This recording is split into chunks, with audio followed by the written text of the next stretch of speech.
Breaking news.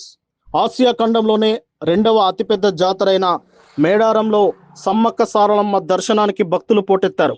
Sankranti సెలవులు ముగుస్తుండడంతో శుక్రవారం ఉదయం నుంచే వేలాది మంది భక్తులు వాహనాల్లో మేడారం వైపు తరలివచ్చారు. ఈ క్రమంలో గట్టమ్మ దేవాలయం వద్ద భారీగా ట్రాఫిక్ జామ్ ఏర్పడింది. అనూహ్యంగా పెరిగిన వాహనాల రద్దీతో ప్రధాన రహదారులు పూర్తిగా నిండిపోయాయి. గంటల తరబడి వాహనాలు నిలిచిపోవడంతో భక్తులు ఇబ్బందులు ఎదుర్కొన్నారు.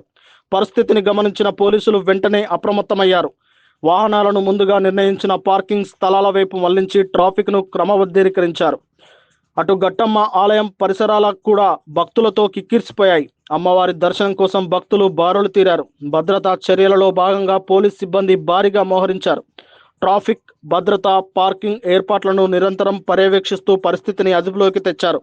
ఇదిలా ఉండగా ప్రపంచ ప్రసిద్ధి చెందిన సమ్మక్క సారలమ్మ మహాజాతర ఈ నెల 28 నుంచి 31 వరకు వైభవంగా జరగనుంది. జాతర నేపథ్యంలో ఇప్పటికే మేడారంలో ఏర్పాట్లు వేగంగా కొనసాగుతున్నాయి. రానున్న రోజుల్లో భక్తుల సంఖ్య మరింతగా పెరిగే అవకాశం ఉండడంతో పోలీసులు, దేవాలయ అధికారులు ప్రత్యేక చర్యలు తీసుకుంటున్నారు.